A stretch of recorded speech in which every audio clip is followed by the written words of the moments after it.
Hello everybody, welcome back to my channel. Today's video is going to be kind of like a wrap-up, plus I'm going to be decorating the front cover of my Gorjuss Challenge journal. So the Gorjuss Challenge is over. I am so happy to have stuck with it. I have 12 layouts using a different Gorjuss stamp. I just wanted to show you where it lives. So it lives in this traveler's notebook, which I bought from Spotlight. So it's this Cosmo Cricket, I guess, work in progress book. And it's one of the inserts that came with it. Now, let me just pull it out. So in this traveler's notebook, I keep a few things. This is like my RTTN with just all these drawings that I've done, and yeah, all these things I've been experimenting with.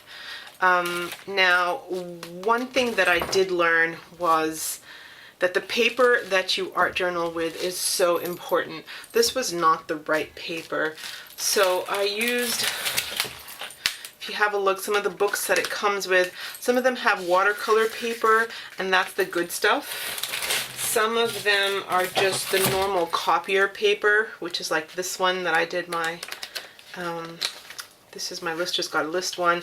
This is just normal copier paper, and that's what, I never even thought about it, but that's what I used. And so very quickly I realized that I had used the wrong paper and that I had to be careful. I think I got to,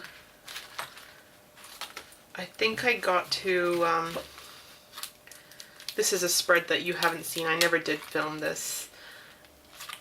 I got to this one, I think, where I used too much water and the book just split. It came apart. And so as you see, it comes apart. So what I am going to do, and it's only held together by this, so interesting. Other than that, it's fallen apart. So what I wanted to do was I wanted to pull out the staple and have it free.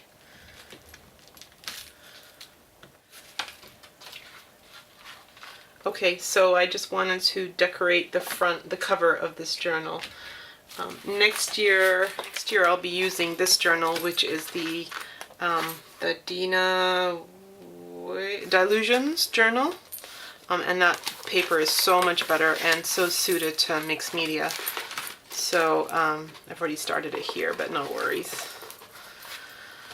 Alrighty, so this is what I'm doing today. I will be decorating the front cover of my Gorjuss. Enjoy!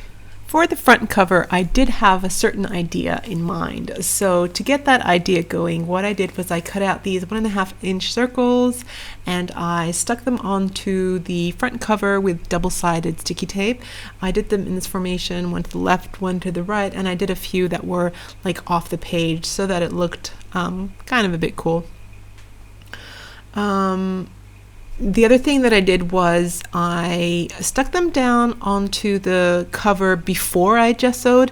It's just that the white space that I require is going to have stamping in it, and so I didn't want to stamp on top of gesso because gesso becomes textured with your brush work or your brush stroke, and I didn't want an imperfect stamp in that white space. So I decided to keep the circles on top of the existing paper and then gesso on top of that. Now my cover is obviously, you know, a little bit dirty from my workspace. I used to just throw it down and you know, whatever gets on it gets on it. Not that it's really that dirty. I've seen dirtier, or I've had dirtier.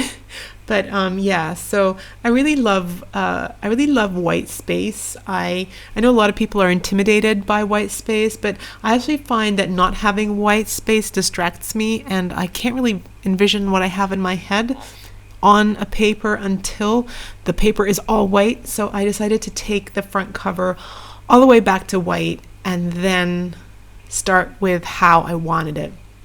Now, my deepest apologies, I did lose some footage here, but what I do next is I grab some of my Diane Reevely paints, and I just used a credit card. I had 3 different colors, the yellow, the pink, and the teal, I believe, and I just scraped in kind of like, I just kind of like slapped it on with a credit card. No big deal, not really thinking about what I was doing.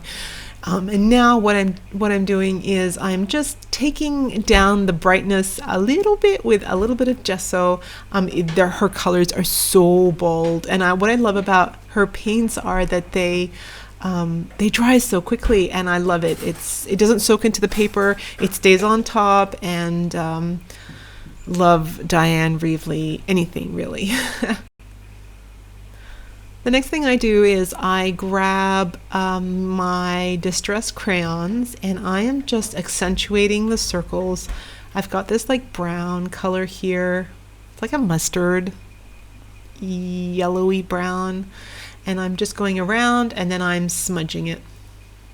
I love these distress crayons. They go on to any medium and they blend really well with your fingers. You don't really need water to activate them. They do so well compared to some of the other things like gelatos that don't.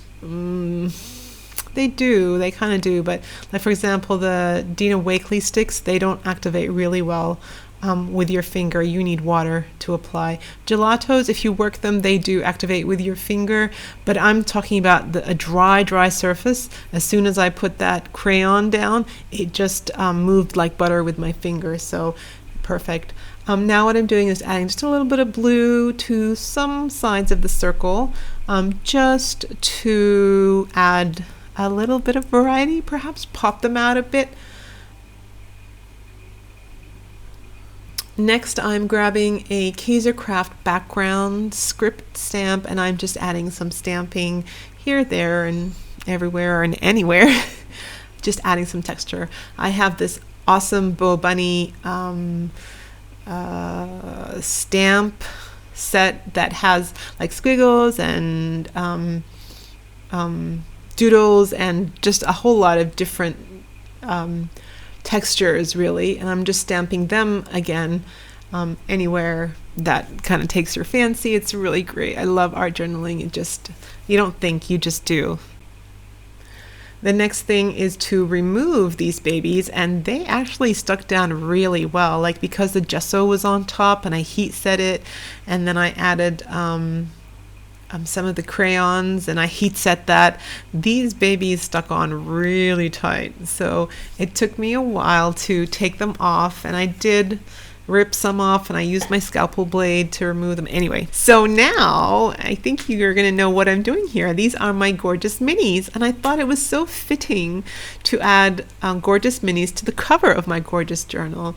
So what I'm doing now is I'm just pulling them out of their boxes, and I'm going to attempt to put a different girl's face in each of the circles.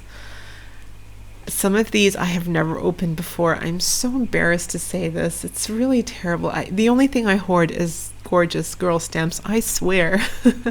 So what I'm doing now is I am getting a little piece of paper, because all I want is just her face. I don't want any clothing or hair to protrude onto the cover. So I am just stamping the faces inside the white circles.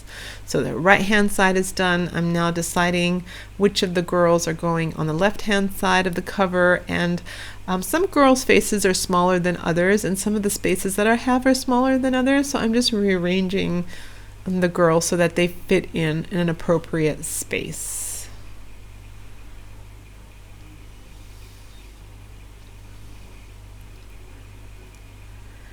Then the next thing you need to do is color the girls in, and really this is what took the most time, just deciding who was going to be what color and what she was going to be, well, kind of wearing, because they're so small that you kind of see a little bit of what they're wearing. So this is my Koi Sakura watercolors. This is my go-to. I kind of don't do anything else. I'm not very good with alcohol markers. I don't have hardly any.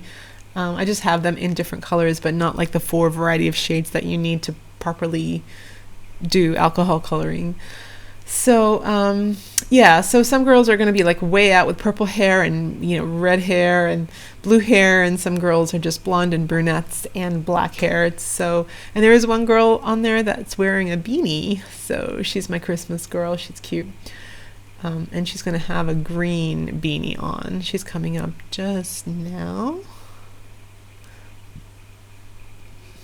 Here she is. And here it is. It's done.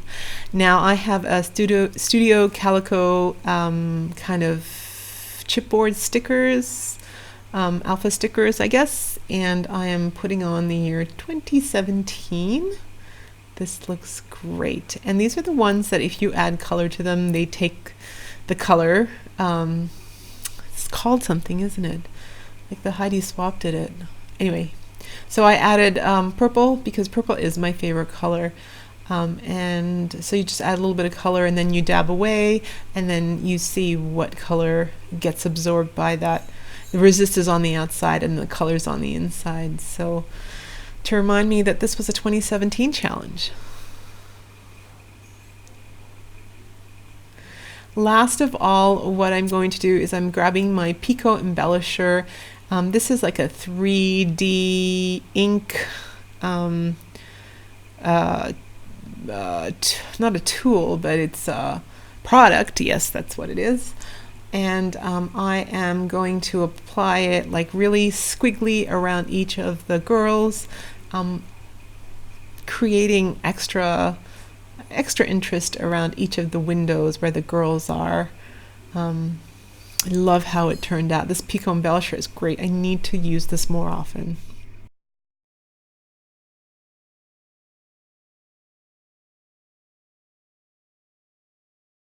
Alrighty, and here we are. I absolutely love how it turned out. And I'll just flip it over and show you what I did here. The circles that I took off the front here, I added them to the back, and then I added the Dylusions paint around it, and then I added a little bit of blue Distress Crayon to blend it together. And this is my index, and I am ready to put my book together. Wow, I just love how everything looks. So I'll just do a quick flip through for you now.